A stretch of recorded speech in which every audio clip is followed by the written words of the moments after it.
है कि भगवान को मिलने का सबसे सरल जो तरीका है ना यज्ञ। अब जो नहीं जानते, अभी से मेरा चैनल है उसके ऊपर ओके करो, सब्सक्राइब करो और मेरे से जुड़े रहो। बहुत सारी बातें ऐसी बताई है मैंने जो आप कल्पना नहीं कर सकते हो। थोड़ा जोर से बोलो ना, राधे जय श्री कृष्ण। केम छो?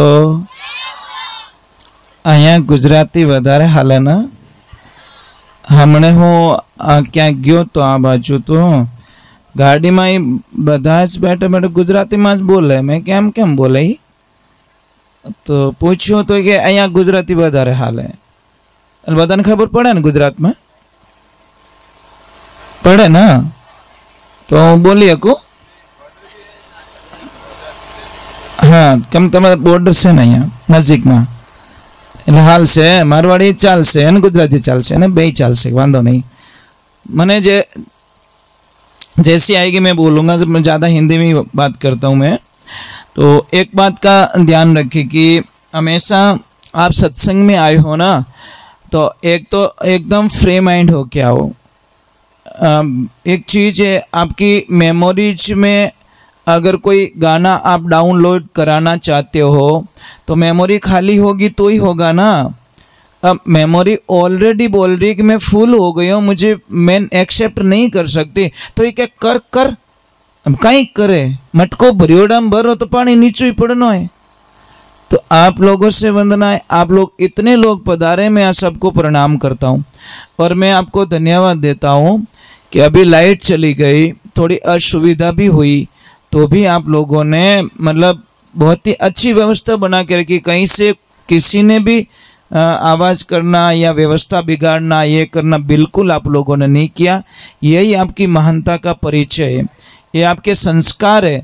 नहीं तो लाइट आती आती तब तक तो लोग गायब हो जाते, परंतु आप लोगों ने बहुत अच्छे लोग हो।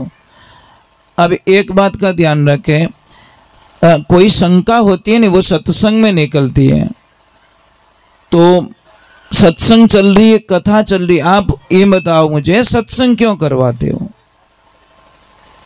भाई? भोजन क्यों बनाते हैं? भूख मिटाने के लिए कि भूख लगने के लिए? भाई भूख मिट जाए, भोजन करे तो भूख मिट जाए। स्नान क्यों करते हैं? हमारी शरीर की सुस्ती उड़ जाए। हम कपड़े क्यों धोते? कि उसकी गंदगी निकल जाए। ये सत्संग क्यों करवाते? क्या हमारे मन में जो गंदगी है वो इस सत्संग के माध्यम से निकल जाए, इसलिए हरि कथा होती है, भगवान के भजन करवाते हैं।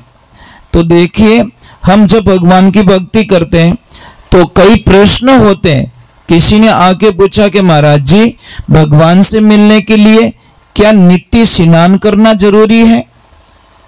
क्या भगवान से मिलने के लिए ऊंची जाति में जन्म लेना जरूरी है? क्या भगवान से मिलने के लिए कोई डिग्री की आवश्यकता होती है? भी बीएड किया हुआ ही मतलब भगवान से मिल सकता है? या वेद पुराण पढ़ता है वही भगवान से मिल सकता है? या मंत्र जानता है वही भगवान से मिल सकता है? या आरती जानता है वही भगवान से मिल सकता है? और चौथा नंबर का प्रश्न था कि भगवान के मिलने के लिए क्या उम्र का कोई लेवल होता है कि 50 साल बाद में ही भगवान मिलते हैं, 2-4 साल की उम्र में भगवान नहीं मिलते? तो सारे प्रश्नों को सामने से उत्तर दिया कि भगवान से मिलने के लिए कोई डिग्री की आवश्यकता नहीं होती, ना सर्टिफिकेट चाहिए, ना कॉलेज चाहिए, ना डिग्री चाहिए, कोई नहीं चाहिए। अगर डिग्री की जरूरत होती तो हाथी को भगवान नहीं मिलते, उसके पास में कौन सी डिग्री थी? जब हाथी डूब रहा था पानी में, डूबते डूबते उसको भगवान की याद आई कि गज और मगर लड़े जड़ भीतर लड़त गड़ लड़त गज हारी, जो पर ही सुन रही बारे जद राम ही राम पुकारी, अरे राम ना माने भरोसा भारी, सुनी पुकार वार चढ़िया गजरी गरुड़ करी अश्वारी, चक्कर चलाए धनी फंद ने काटियो दुबच गजने तारी, ये राम जीरा माने भरोसा भारी। उसको विश्वास था, नाम लिया और भगवान को आना पड़ा। इसका मतलब क्या है? श्रद्धा होनी चाहिए। दूसरे नंबर, डिग्री की कोई जरूरत नहीं है। दूसरे नंबर, नित्य स्नान करना भी जरूरत नहीं है। तन का स्नान करने से भगवान नहीं मिलेंगे, हमारे मन का स्नान होना चाहिए। तन का स्नान तो कछुए और मछली पानी में ही तो रहते 24 घंटे, तो भगवान उनको तो हर पल मिलना चाहिए, उनको नहीं मिलते भगवान। क्योंकि वो तन का स्नान हो रहा, मन का स्नान नहीं हो रहा है।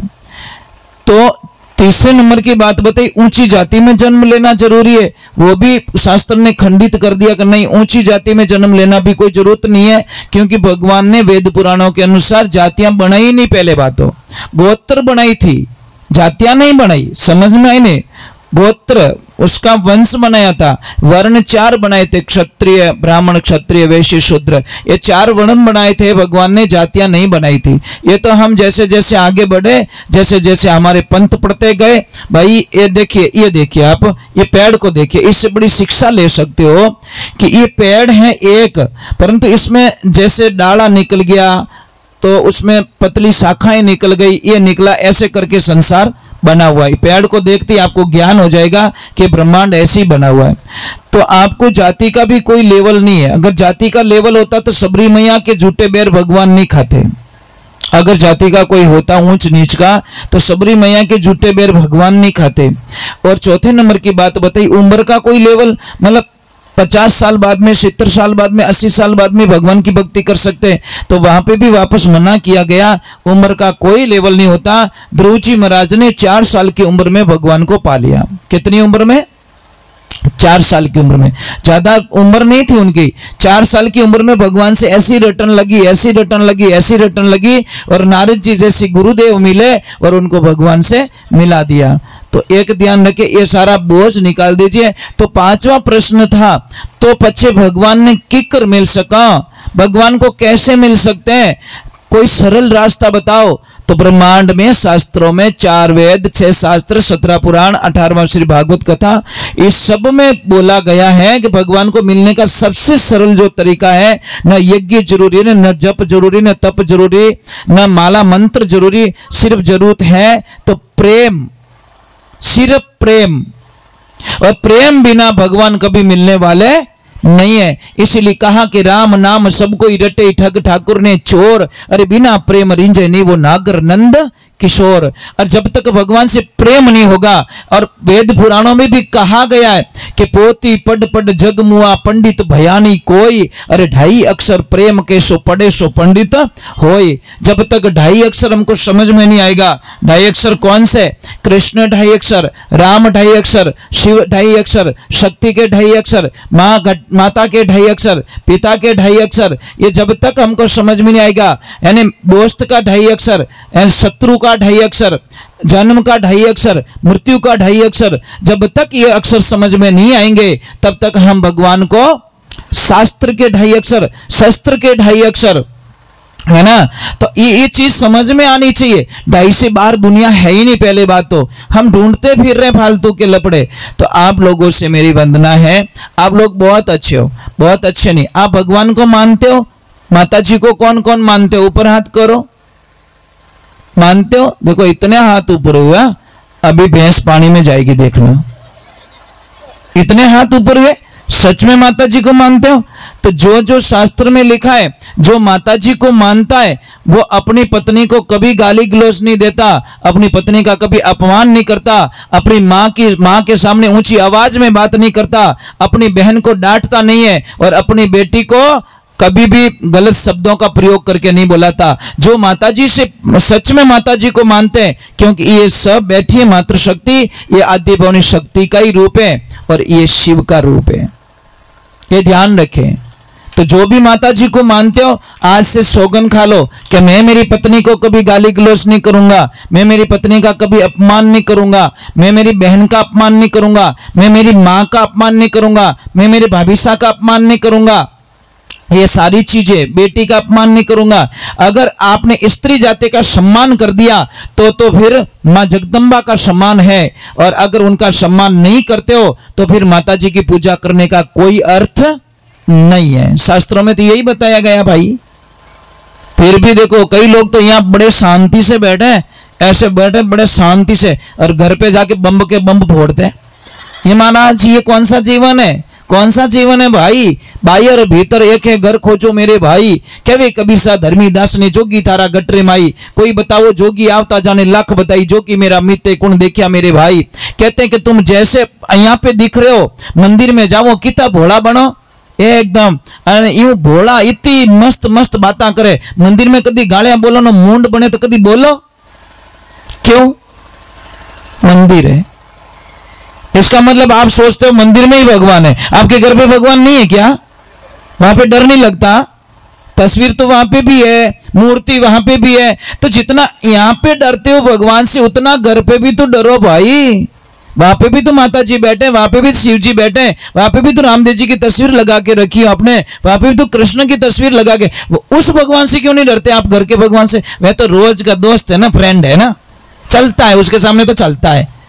नहीं, यहाँ पे इतने बोले बनते तो वहां पे भी देख लो, यहाँ कृष्ण बैठा है यार, इनके सामने तो अच्छा बोलूं, कम से कम मेरी माँ जगदम्बा बैठी है, कम से कम इनके सामने अच्छा बोल दूं। चलो एक बार जय बोलते हैं, बोलिए श्री भगवान की, बोलिए महादेव की। एक बात का ध्यान रखें, चलो मैं एक भजन सुना देता हूँ, उसके बाद में बहुत अच्छी बात बताऊंगा मैं आपको। किसी भी बच्चे को अगर पढ़ाई नहीं आ रही, उसकी हाइट नहीं बढ़ रही है, मेमोरीज नहीं बढ़ रही है, तो मैं उसके बारे में बताऊंगा, आपको भी बता देता हूँ। पहले एक भजन गा लेता हूँ, गुरु महिमा गा लेता हूँ।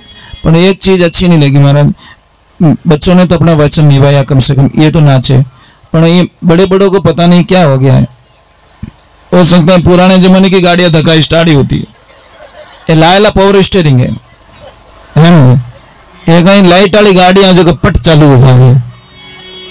ओल्ड मॉडल में थोड़ी सी प्रॉब्लम है, थोड़ा आगे पाछो करना पड़े, पचे तो रेस पकड़िया, पचे तो वही गाड़ी हमें ढाल वही चढ़े।